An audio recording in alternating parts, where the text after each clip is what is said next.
Irmãos, nós temos pregado de maneira intercalada no Antigo e no Novo Testamento. Nós estávamos expondo o livro de Ruth no Antigo Testamento e estamos ainda expondo a carta de Paulo aos Filipenses no Novo Testamento. E aí, um domingo a gente prega no Antigo, outro domingo a gente prega no Novo. O livro de Ruth a gente terminou. Foram 6 pregações ao todo, no livro inteiro, terminamos, finalizamos. O livro de Filipenses ainda vai demorar mais um pouquinho, tem mais coisa para falar. E hoje nós vamos iniciar um novo livro do Antigo Testamento. Mais uma série aí de exposições. Quero que você abra comigo sua Bíblia no livro de Jonas. Livro do profeta Jonas. Nós vamos fazer a leitura de todo o primeiro capítulo. Profeta Jonas. Nome muito bonito para quem quiser ter filho. Bote o nome dele de Jonas.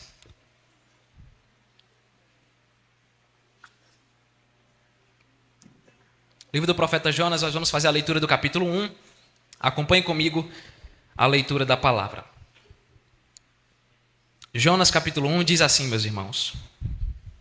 Veio a palavra do Senhor a Jonas, filho de Amitai, dizendo: Dispõe-te, vai à grande cidade de Nínive e clama contra ela, porque a sua malícia subiu até mim. Jonas se dispôs, mas para fugir da presença do Senhor, para Tarsis, e tendo descido a Jope, achou um navio que ia para Tarsis, pagou, pois, a sua passagem e embarcou nele, para ir com eles para Tarsis, para longe da presença do Senhor. Mas o Senhor lançou sobre o mar um forte vento, e fez-se no mar uma grande tempestade, e o navio estava a ponto de se despedaçar. Então os marinheiros, cheios de medo, clamavam cada um ao seu Deus, e lançavam ao mar a carga que estava no navio, para o aliviarem do peso dela. Jonas, porém, havia descido ao porão e se deitado, e dormia profundamente. Chegou-se a ele o mestre do navio, e lhe disse: Que se passa contigo? Agarrado no sono? Levanta-te, invoca o teu Deus. Talvez assim esse Deus se lembre de nós, para que não pereçamos. E diziam uns aos outros: Vinde e lancemos sortes, para que saibamos por causa de quem nos sobreveio este mal. E lançaram sortes, e a sorte caiu sobre Jonas. Então lhe disseram: Declara-nos agora por causa de quem nos sobreveio este mal. Que ocupação é a tua? De onde vens? Qual a tua terra? E de que povo tu és? Ele lhes respondeu: Sou hebreu e temo ao Senhor, o Deus do céu que fez o mar e a terra. Então os homens ficaram possuídos de grande temor e disseram: Que é isto que fizeste? Pois sabiam os homens que ele fugia da presença do Senhor, porque lhe o havia declarado. Disseram-lhe: Que te faremos para que o mar se nos acalme? Porque o mar ia se tornando cada vez mais tempestuoso. Respondeu-lhes: Tomai-me e lançai-me ao mar, e o mar se aquietará, porque eu sei que por minha causa vos sobreveio esta grande tempestade. Entretanto os homens remavam, esforçando-se por alcançar a terra, mas não podiam, porquanto o mar se ia tornando cada vez mais tempestuoso contra eles. Então clamaram ao Senhor e disseram: Ah, Senhor, rogamos-te que não pereçamos por causa da vida deste homem, e não faças cair sobre nós este sangue, quanto a nós, inocente, porque tu, Senhor, fizeste como te aprouve. E levantaram a Jonas e o lançaram ao mar, e cessou o mar da sua fúria. Temeram, pois, estes homens em extremo ao Senhor, e ofereceram sacrifícios ao Senhor, e fizeram votos. Deparou o Senhor um grande peixe para que tragasse a Jonas, e esteve Jonas 3 dias e 3 noites no ventre do peixe. Uma das doutrinas centrais da fé reformada, da fé presbiteriana, uma das doutrinas centrais é a soberania de Deus. Essa doutrina afirma que Deus governa absolutamente sobre tudo o que acontece no universo. Deus criou todas as coisas e Ele governa essas coisas. Deus governa o movimento que o planeta Terra faz ao girar em torno do Sol. Mas Ele também governa os mínimos detalhes da existência, como o nascimento de uma pequena formiga. Absolutamente nada escapa do controle soberano do Senhor. Deus não somente criou todas as coisas, Deus não somente chamou tudo à existência, mas Ele também está no controle de tudo aquilo que foi criado. É falsa a premissa, a ideia de que Deus criou e deixou funcionando sozinho. Pelo contrário, Deus criou e Ele sustenta. As leis da natureza só funcionam porque Deus faz elas funcionarem. O Senhor decreta, preserva, sustenta e dirige todas as coisas segundo o conselho da sua boa e soberana vontade. Já nós, meus irmãos, quem somos nós diante desse Deus? Nós somos apenas pecadores. Nós não somos nada diante de Deus. Nós somos seres humanos fracos, limitados, pequenos e cheios de defeitos. Como é que fica a nossa situação diante desse Deus que é soberano? Como ficam os pecadores como nós diante daquele que é o autor da vida, diante daquele que é o sustentador de toda a existência? Às vezes nós podemos dizer que coisas ruins acabam acontecendo quando esses pecadores estão diante desse Deus tão grandioso. Mas outras vezes, coisas muito boas também acontecem. E nós aprendemos sobre isso, meus irmãos, no texto que nós acabamos de ler. O livro de Jonas, ele carrega consigo uma das histórias mais extraordinárias de toda a Bíblia. Esse provavelmente é um dos livros bíblicos mais atacados, inclusive, por diversas pessoas que desconfiam da sua autenticidade. E isso se dá, em grande parte, por causa dos milagres que aparecem ao longo de toda essa história. Aqui você encontra, por exemplo, um grande peixe que engole um homem, o qual passa 3 dias e 3 noites na barriga desse peixe, sem morrer, até ser cuspido por ele numa praia, digamos assim. Você encontra a conversão de uma cidade inteira de uma vez só ao Deus de Israel, além também de uma planta que cresce de uma hora para outra e também desaparece na mesma velocidade, não dá nem tempo ela passar muito tempo viva. Então muitos criticam esse livro afirmando que ele é uma parábola. Muitos criticam o livro de Jonas dizendo que não faz sentido essa história porque ela é cheia de fantasia. Então eles dizem, olha, Jonas é uma história inventada. Alguém ali resolveu escrever uma parábola e escreveu o livro de Jonas. Só que o problema desses críticos, meus irmãos, daqueles que criticam o livro de Jonas, o problema deles, na verdade, é com Deus. O problema deles é a falta de fé. Porque se nós cremos que Deus é real, se nós cremos que Deus é todo poderoso, soberano, que pode todas as coisas, então não há dificuldade para nós acreditarmos nos milagres que são descritos não somente no livro de Jonas, mas em toda a Bíblia. Além disso, o próprio Jesus fala de Jonas no capítulo 12 de Mateus. Lá no capítulo 12 de Mateus, Jesus faz uma referência a Jonas, considerando esse livro como parte genuína da palavra de Deus. Então, Jonas é palavra de Deus, porque o próprio Jesus confirmou isso. Nós acreditamos, meus irmãos, que Jonas seja o autor do seu próprio livro. É muito provável que ele tenha escrito, depois de que tudo aconteceu com ele, ele escreveu esse livro, ele registrou essa história. E se nós olharmos para o texto de 2 Reis, capítulo 14, especialmente no versículo 25, nós vemos lá naquele texto de 2 Reis, uma informação sobre Jonas, uma referência a Jonas. O texto vai dizer que Jonas era profeta e que ele era filho de Amitai, da tribo de Zebulon, onde ficava a cidade de Gat-Éfer, que era a cidade natal de Jonas, cidade essa que se encontrava no reino do norte de Israel. Jonas profetizou, declarou, anunciou a palavra de Deus durante o reinado do rei Jeroboão II. Jonas era galileu e ao mesmo tempo é acreditado que ele era contemporâneo dos profetas Amós, não Amós baterista, mas o profeta Amós. Ele era contemporâneo dos profetas Amós e Oséias. Então, no mesmo tempo em que Jonas profetizava, o profeta Amós e o profeta Oséias também estavam exercendo o seu ministério. E embora Jonas seja um profeta do Antigo Testamento, esse livro aqui ele é muito mais histórico do que uma profecia. Se você olha para Jonas, você encontra muito mais uma narrativa do que profecia. Nós podemos dizer que esse livro ele fala sobre o quê? O livro de Jonas, meus irmãos, ele fala sobre Deus de maneira especial. Ele não fala de Jonas em primeiro lugar. O livro de Jonas fala sobre Deus, fala sobre o poder de Deus e fala sobre a sua soberania sobre todas as coisas. Então, se você quiser um resumo sobre o que é o livro de Jonas, é isso. Ele fala sobre Deus, sobre o seu poder e sobre a sua soberania. E aqui no primeiro capítulo, isso aqui já fica claro. E nós já podemos observar uma situação muito especial, onde pecadores como eu e como você são colocados face a face, digamos assim, com a soberania do Senhor.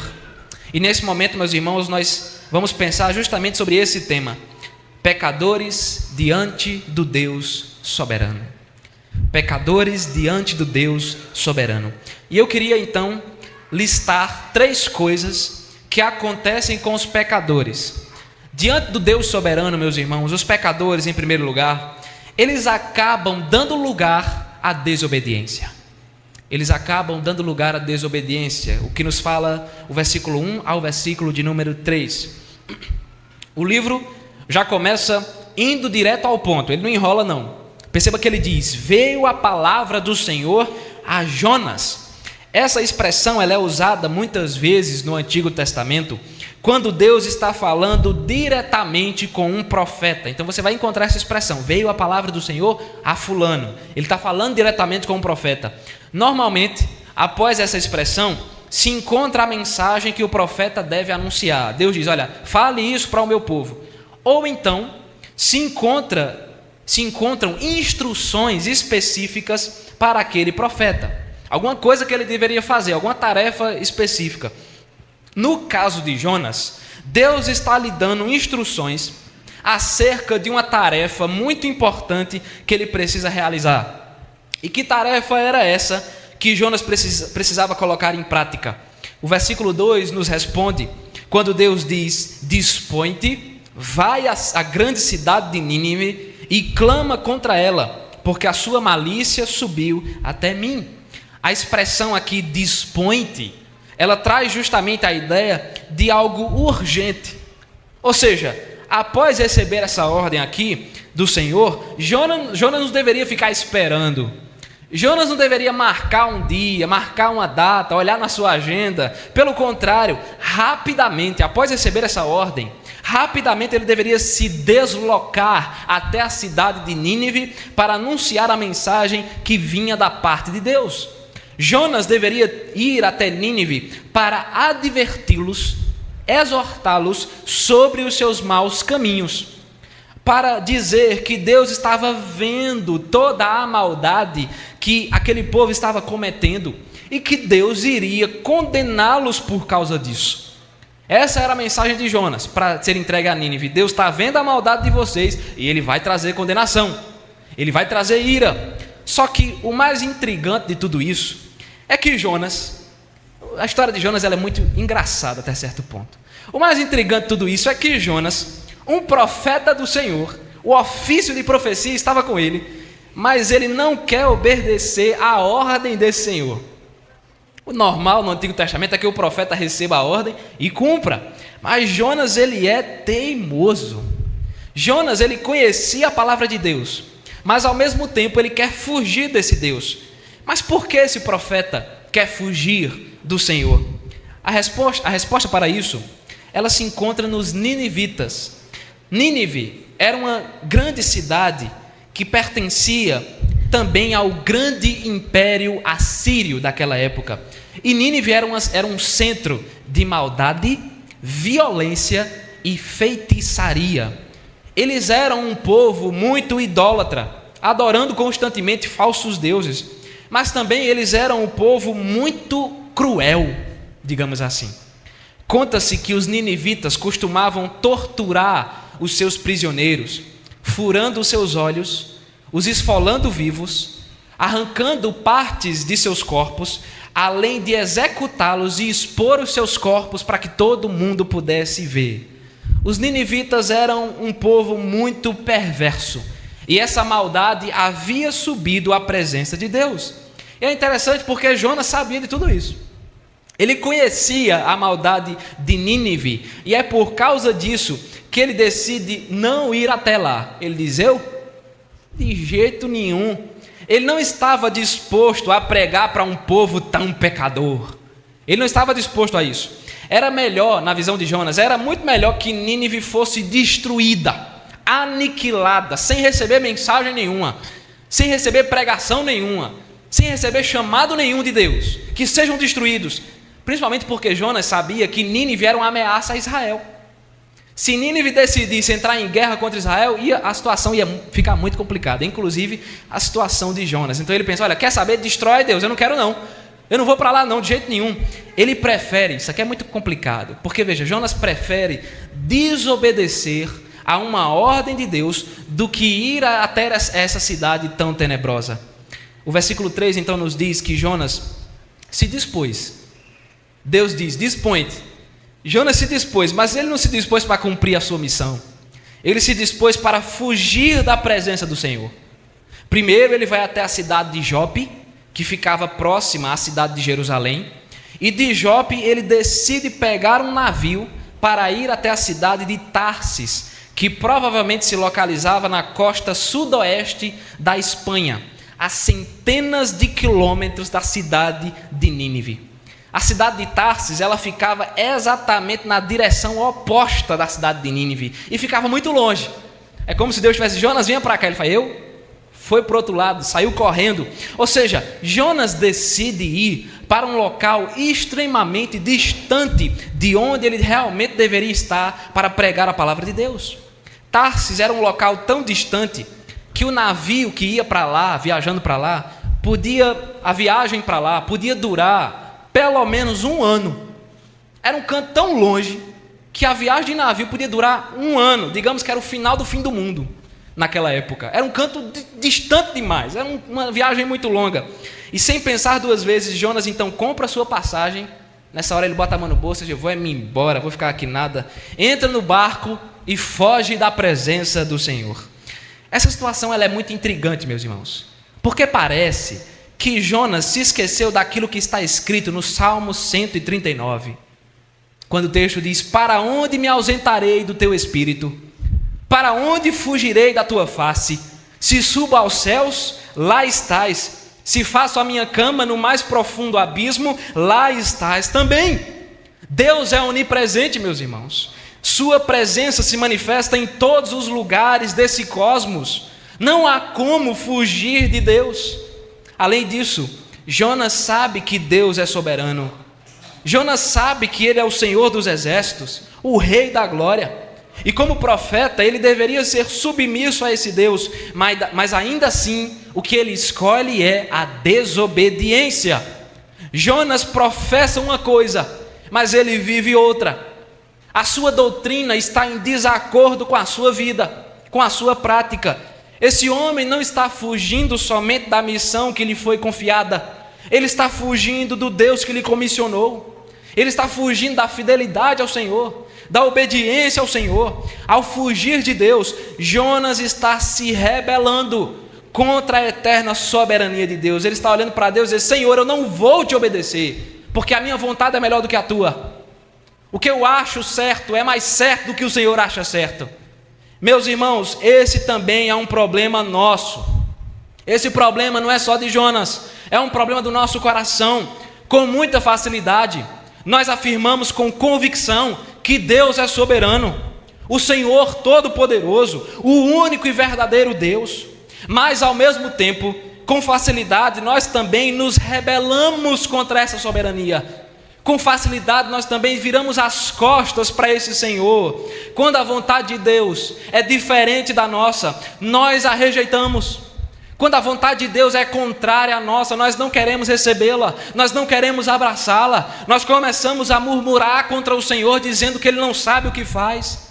Quando a palavra de Deus confronta os nossos pecados, dizendo que nós estamos errados, dizendo que nós precisamos mudar de vida, quando isso acontece, muitas vezes nós preferimos desobedecer essa palavra para continuar saciando as vontades pecaminosas da nossa carne.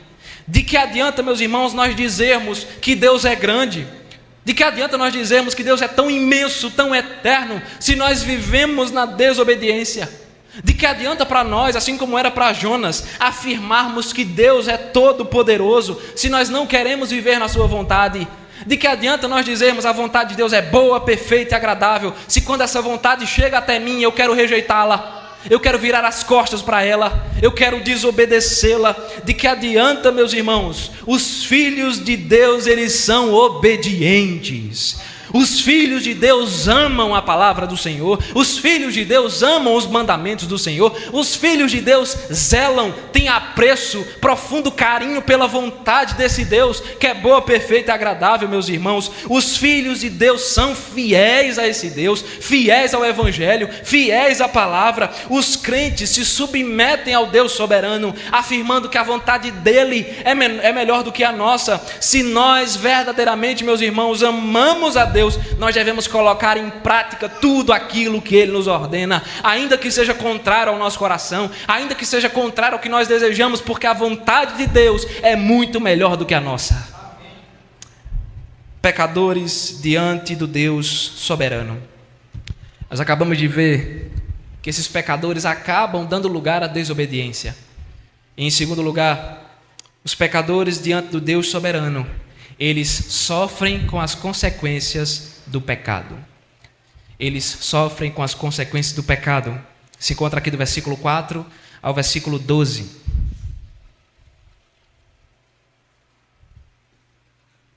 Jonas tentou fugir para o mar. Tentou fugir pelo mar. Mas ele se esqueceu que Deus também estava no mar. E é nessa situação que esse profeta agora será encurralado pelo Senhor. Não ia ficar barato o que ele fez com Deus. Jonas pecou contra Deus ao desobedecer uma ordem sua.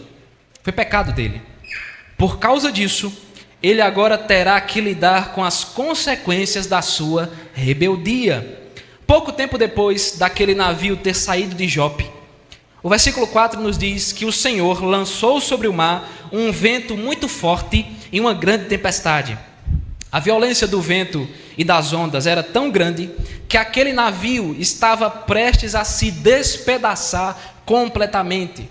Obviamente, os marinheiros estavam acostumados com tempestades em alto mar, era algo comum, mas eles logo perceberam que essa não era uma tempestade comum, mas que se tratava de algo sobrenatural, além da nossa compreensão, porque esses homens jamais presenciaram uma tempestade tão assustadora e tão violenta como aquela que eles estavam enfrentando. Por causa disso, aqueles marinheiros começaram a lançar ao mar a carga que se encontrava no navio para aliviar o peso, na expectativa de que com um navio mais leve eles não acabassem sendo tomados naufragando. Não só isso, pois eles também começaram a clamar, cada um ao seu Deus. Eles começaram a pedir socorro às divindades nas quais eles acreditavam. Os membros daquela tripulação, provavelmente eles vinham de várias nações e, portanto, eles adoravam diferentes deuses, diferentes divindades. Só que, no meio de todo esse caos, onde é que estava Jonas? Jonas estava no porão do navio, dormindo profundamente. Todo mundo endoidando do lado de fora, achando que ia morrer, e Jonas estava lá, dormindo. Isso aqui já demonstra, meus irmãos, o quanto que esse profeta estava indiferente para com Deus. Ô homem teimoso. Ele não ficou com a consciência pesada ao ter desobedecido a Deus. Rapaz, será que eu fiz? O que foi que eu fiz? Não, ele não estava com a consciência pesada. Ele nem tão pouco estava preocupado com o navio, com a tempestade e com a tripulação. Jonas queria apenas se esconder e dormir durante a viagem. Mas esse sono não durou muito tempo, porque o capitão do navio foi até Jonas e disse o seguinte, versículo 6, em outras palavras, ele disse assim: como você pode estar dormindo durante uma situação terrível como essa? Levante-se, homem, comece a orar ao seu Deus, quem sabe Ele te ouve, quem sabe Ele nos livra desse problema, para que nós não morramos durante uma tempestade. Isso aqui é uma vergonha, né? Porque o incrédulo está dizendo para o crente orar. Isso é uma vergonha, um negócio desse. O incrédulo está dizendo para o crente: ore, meu irmão, vá orar. Está todo mundo orando lá fora, ore também. Com isso, aqueles marinheiros concluem que aquela tempestade havia sido causada por culpa de alguém que estava no barco. Eles dizem: olha, não é possível, alguém aqui fez besteira, alguém aqui fez alguma coisa e irritou algum Deus. Sendo assim, eles lançam sortes. O que é isso? Eles fazem um sorteio. Essa é a ideia. Eles fazem um sorteio para descobrir quem era o culpado. Nos tempos antigos, havia a crença de que esse lançar de sortes, ele ajudava a descobrir certas coisas. Nós encontramos até mesmo momentos na Bíblia em que crentes lançam sortes para saber de algo, como foi o caso, por exemplo, dos apóstolos, quando quiseram descobrir o substituto de Judas Iscariotes. O texto diz lá em Atos que eles lançaram sortes e Deus apontou Matias. Dessa forma, nós podemos ver que Deus, algumas vezes, realmente se utilizava desse método para revelar a sua vontade. Algumas vezes Deus se utilizou disso. Considerando o tempo e a viagem que o navio estava fazendo, o tempo da viagem, e considerando também que esse navio era mais ou menos de médio porte, há quem acredite que havia pelo menos 100 tripulantes nesse navio. E até um pouco mais, beirando os 200, digamos assim. Ou seja, era muita gente para fazer um sorteio. Era uma quantidade enorme de pessoas. E quando eles fizeram o sorteio, quem foi o premiado? Jonas. Deus disse: agora eu te pego. O premiado foi Jonas. Com essa descoberta, no versículo 8, eles questionam Jonas, perguntando quem ele é e de onde ele vem. Quem é você, rapaz? De onde você vem? Qual é a sua terra? Explique-se agora. E no versículo 9, Jonas responde dizendo: eu sou hebreu e temo ao Senhor. Aqui Jonas deixa claro que ele acredita no único e verdadeiro Deus.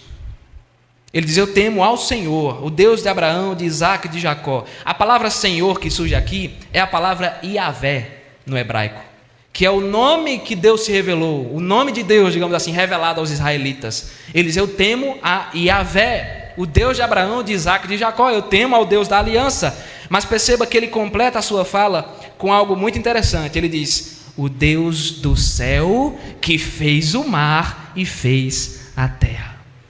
Basicamente, Jonas está dizendo que o mar está violento porque o Criador do mar está indo atrás dele. É isso que ele está dizendo. Olha, eu temo aquele que é o Criador desse mar e ele é quem está vindo atrás de mim. Com isso, os marinheiros ficaram desesperados ao saber que o Deus Criador do mar estava indo atrás de Jonas. Nos versículos 10 e 11, eles dizem, em outras palavras: o que foi que você fez, Jonas? Você desobedeceu a esse Deus e por causa disso todos nós seremos condenados. Por causa da sua desobediência, toda essa tripulação de 100 pessoas, de 150 pessoas vai morrer nesse mar. O que é que nós vamos fazer com você, Jonas, para que esse mar se acalme? Jonas responde, verso 12, ele diz: tomai-me e lançai-me ao mar, e o mar se aquietará. Porque eu sei que por minha causa vos sobreveio esta grande tempestade. Ou seja, era tudo culpa de Jonas. Era tudo culpa da atitude desobediente que ele teve. Por causa da sua desobediência, muitas pessoas estavam prestes a morrer. Não somente ele, mas muita gente, era tudo culpa dele. Meus irmãos, essa terrível tempestade, esse momento tenebroso, assustador, assombroso, era uma consequência da desobediência de Jonas. Esse homem pecou contra Deus e agora ele estava colhendo os frutos da sua iniquidade. Veja, por causa do pecado desse profeta, muitas outras pessoas também estavam sofrendo. Por causa do pecado dele, muitos estavam prestes a morrer. O pecado, ele é um veneno. O pecado é um veneno que destrói as nossas vidas e as vidas daqueles que estão ao nosso redor. O pecado nos afeta e afeta o nosso semelhante, afeta o nosso próximo. Se nós não matarmos, meus irmãos, o pecado, se nós não o matarmos, ele certamente nos matará. Se nós não morrermos para o pecado e vivermos na obediência de Deus, o pecado nos assassinará. O pecado virá contra nós. Veja, lembre-se que Deus, ele é soberano e ele requer de nós santidade e obediência. A aqueles que desobedecem ao Deus Santo e Todo-Poderoso, eles terão que lidar com as amargas consequências da sua rebeldia. E não adianta fugir, não adianta correr como Jonas fez, porque um dia a conta chega em nossa porta. Quando nós semeamos a iniquidade, quando nós semeamos a desobediência, um dia as consequências vão chegar. Nós não podemos, meus irmãos, brincar com o pecado,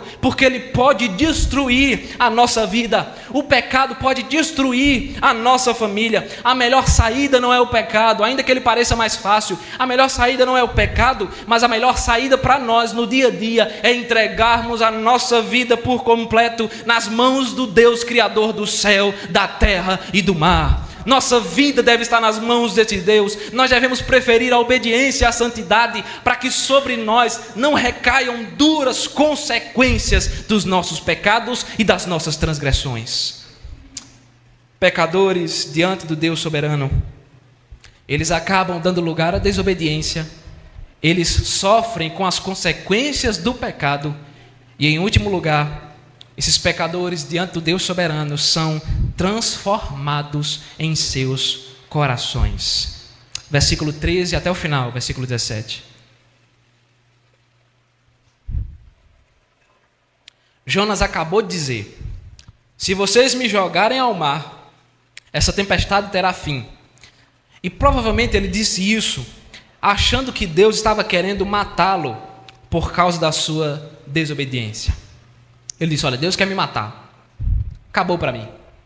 É por isso que ele pede para ser lançado, porque ser jogado ao mar, pense comigo, ser jogado ao mar, no meio de toda aquela violência, das ondas, do vento, sem saber o que estava ali embaixo, ser jogado ao mar significava morrer. Dificilmente alguém sobreviveria àquilo.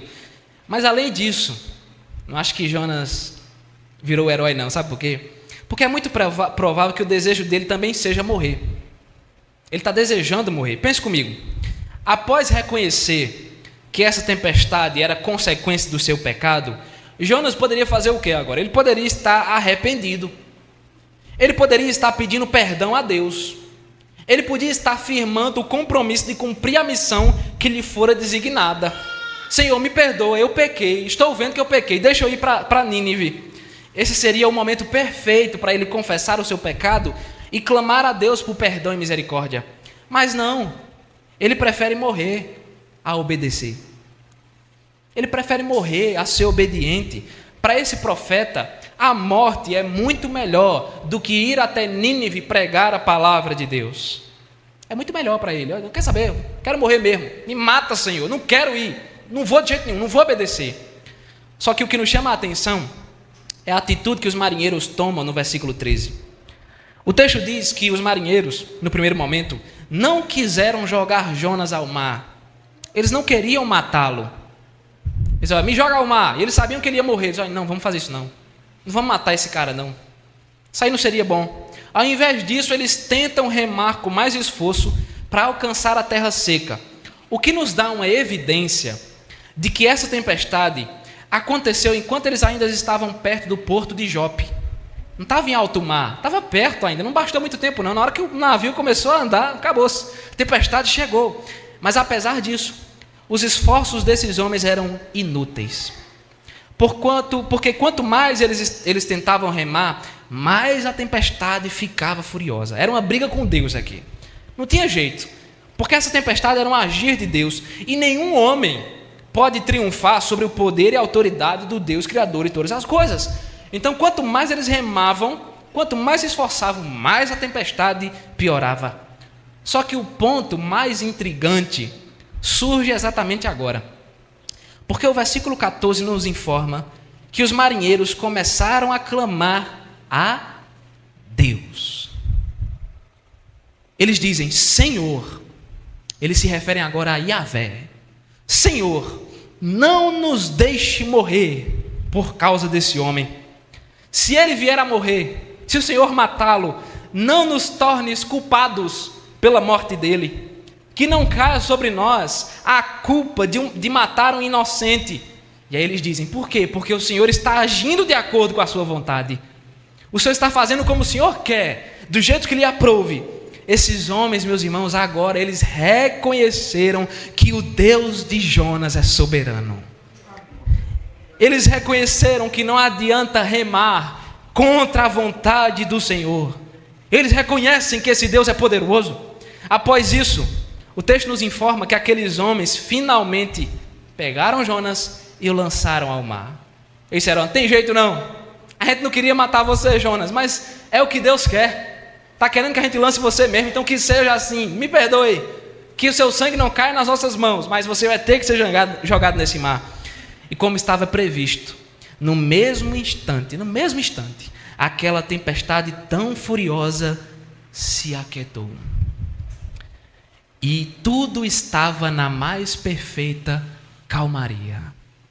O que aconteceu aqui foi a mesma coisa que Jesus fez com os apóstolos na tempestade.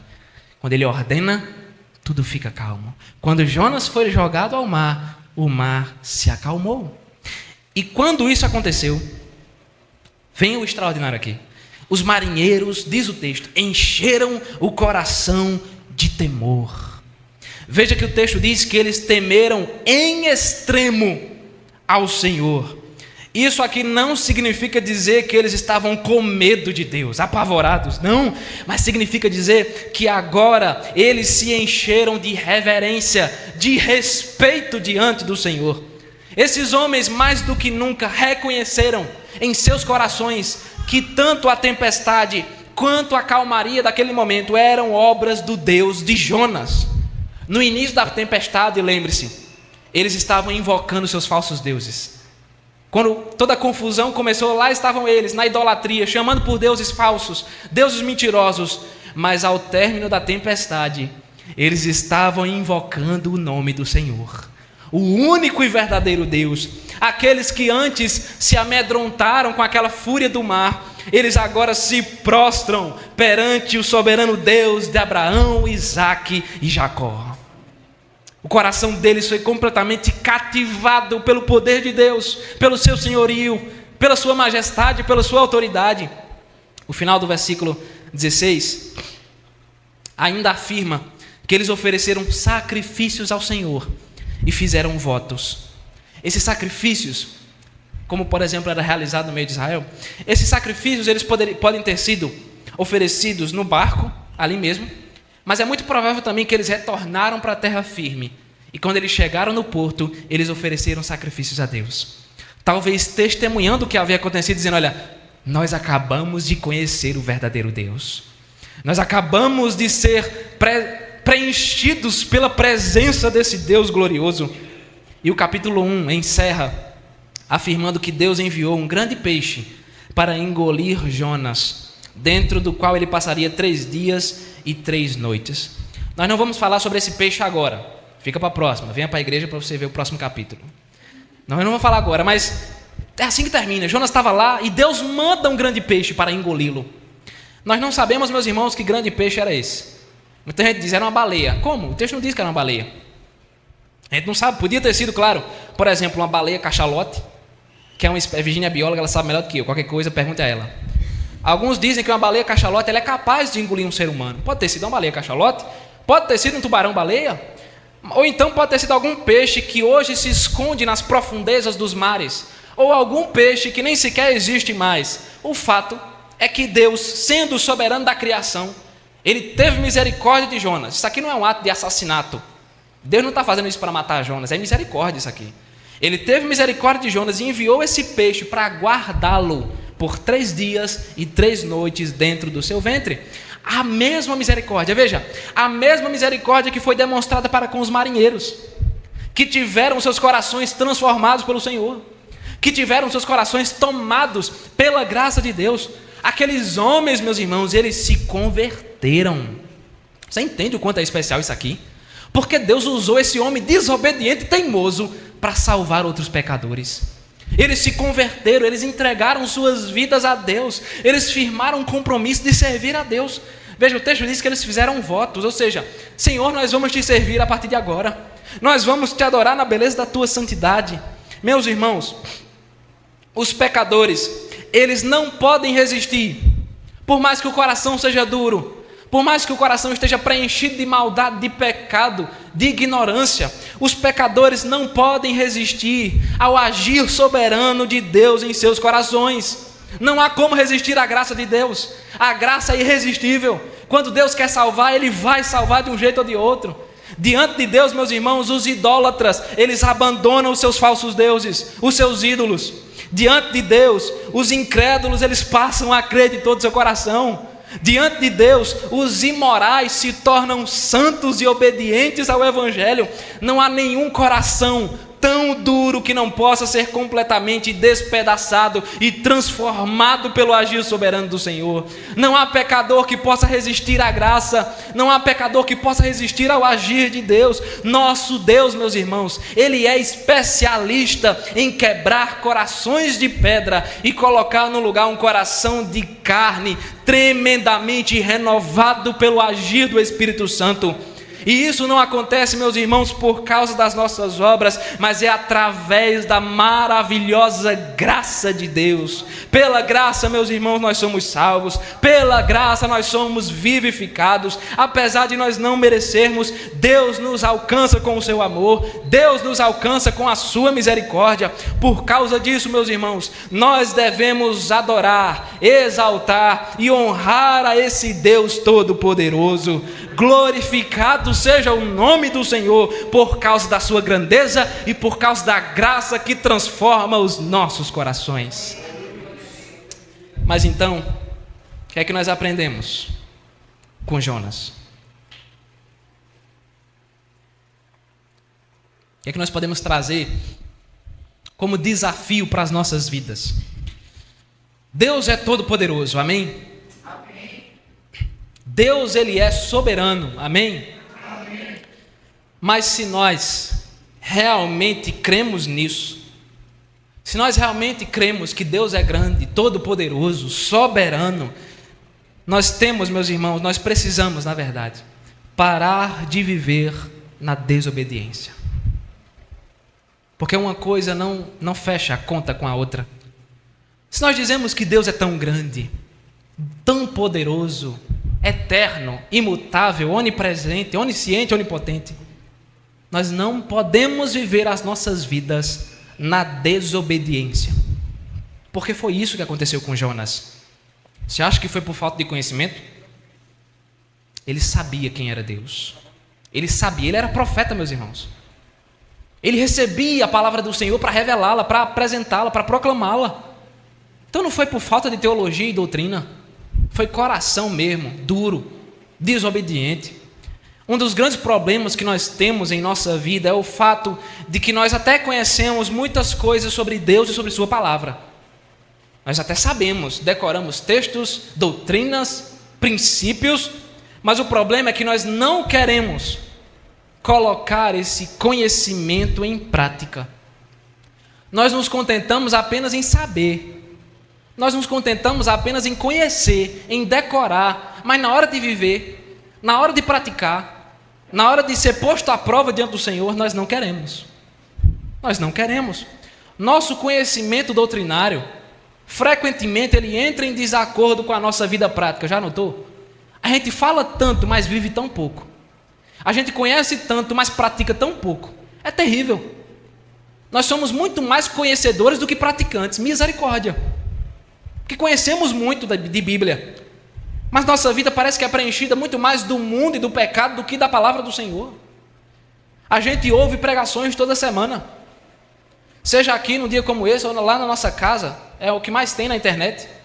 A gente ouve pregações constantemente de bons pregadores, fiéis ao Evangelho, mas parece, meu irmão, que entra por um ouvido e sai pelo outro. Parece que não adianta. A gente ouve, às vezes é a mesma coisa que está lá sendo dita, isso aqui, obedeça, e nós não queremos obedecer. Nós não colocamos em prática aquilo que nós ouvimos. Em sua palavra, Deus diz muitas coisas, muitas. Em sua palavra, Deus diz que é pecado, por exemplo, deixar de congregar. Ele diz isso. Ele diz que é pecado sensualizar o nosso corpo. Ele diz que é pecado amar as riquezas materiais e o dinheiro dessa terra acima de Deus. Ele diz que é pecado deixar de perdoar aqueles que nos ofendem. Nós temos que exercer o perdão. Deus nos fala sobre tudo isso e tantas outras coisas. Mas sabe o que é que nós fazemos? Diante desses princípios, a gente deixa de vir à igreja, porque estamos com preguiça. Deus diz, não deixe de congregar. O que é que a gente faz? A gente deixa de congregar, porque a gente é teimoso. A gente deixa de vir à igreja, por motivos injustificáveis. Nós temos outras coisas para fazer, então deixa para depois, né? Depois eu vejo isso. Deus diz, cuide do seu corpo. O corpo é templo e morada do Espírito Santo. Cuide dele, cuide da sua saúde, cuide da sua aparência. Não mostre o seu corpo para ninguém. Seja santo, seja decente. O que é que muitos crentes fazem? Usam roupa curta, apertada, posta foto sensual na internet. Por quê? Porque o estilo de Deus ele é muito brega. Negócio chato, né? Deus é muito, não é social, contemporâneo. Eu prefiro meu estilo. Mas é isso que nós fazemos. Deus manda eu cuidar do meu corpo, cuidar da minha aparência? Estou nem aí. Corpo é meu corpo, minhas regras. Meu corpo não é de Deus, não. O que é que nós gostamos de fazer? Nós gostamos de passar a nossa vida só trabalhando, por exemplo. Nós empenhamos tantos esforços no trabalho, juntando dinheiro.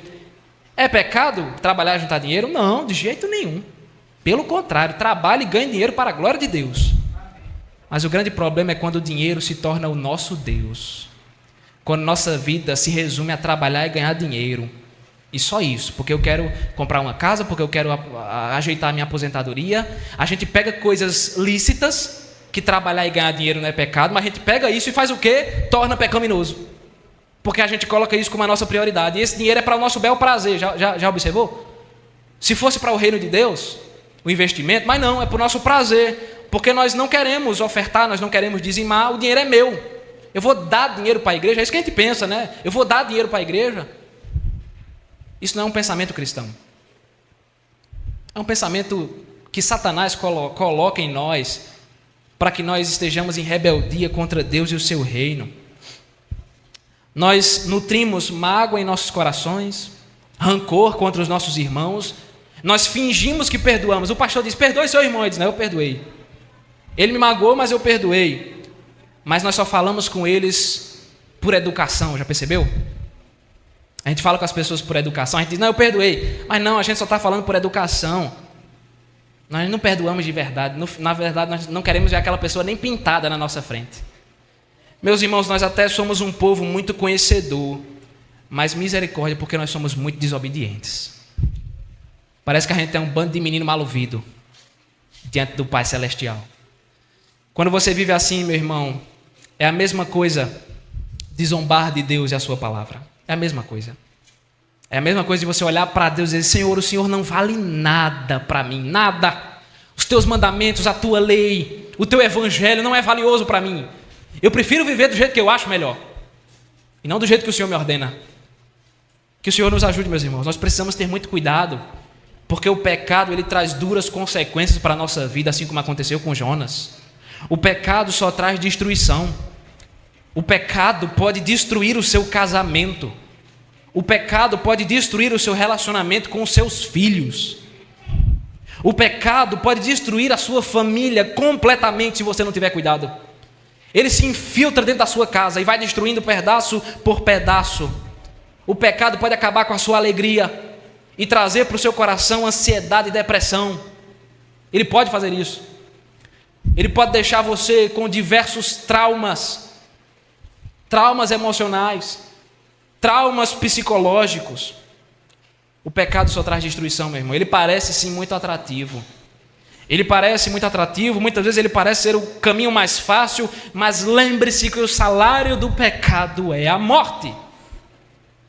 Então, se você abre brecha para ele, na sua casa, no seu casamento, com os seus filhos, na sua vida financeira, se você vai abrindo brechas, ele vai querendo mais espaço e pouco a pouco ele vai tomando conta de você.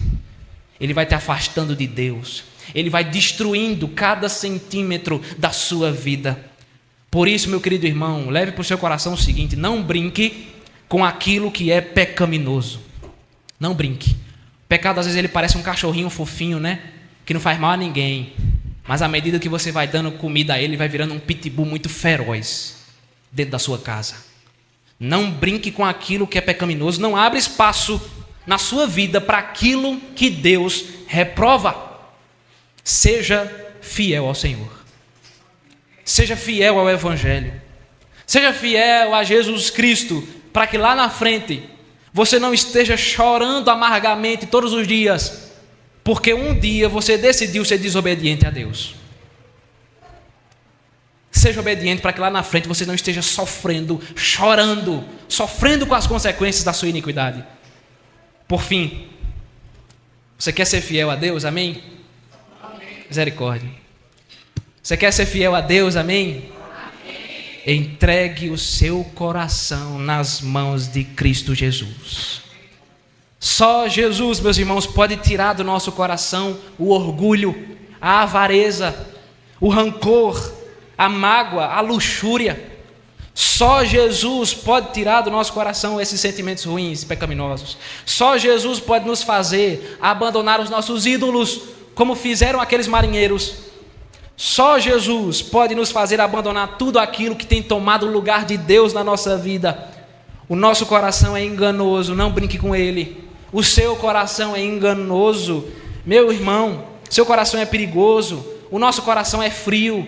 Nosso coração é duro muitas vezes, mas Jesus pode mudar a nossa história. Só Cristo, meus irmãos, pode nos fazer verdadeiramente felizes. A vida só tem sentido se nós estivermos completamente rendidos perante os pés do Filho de Deus, do Cristo, o Filho do Deus vivo. Se você realmente crê que Deus é todo-poderoso, soberano, eterno e imutável, mude suas atitudes, se arrependa dos seus pecados e busque uma vida de santidade. Para quê? Por que nós devemos fazer isso? Para que nós possamos passar a nossa vida inteira rendendo toda a honra, toda a glória e toda a adoração ao nosso Senhor e Salvador. Amém. Até quando? Até que nós estejamos com Ele no novo céu e na nova terra. É para isso, meus irmãos, com essa esperança guardada no coração, que diante da soberania de Deus, nós possamos viver uma vida verdadeiramente agradável àquele que é o Deus soberano. Amém?